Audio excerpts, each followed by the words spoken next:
Hi all, today topic is how to write prime numbers 1 to 50.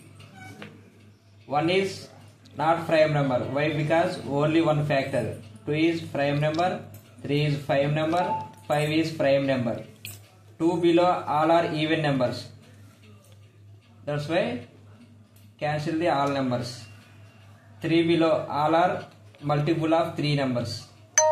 Cancel this one. And 4 below all are even numbers. 6 below all are even numbers. Next 7 is prime number. 7 square 7 7 49 is not prime number.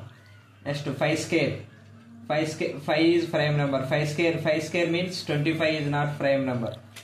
7 5 35 35 is also 35 is not prime number.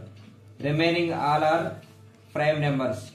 2 3 5 7 11 13 17 19 23 29 31 37 41 43 47.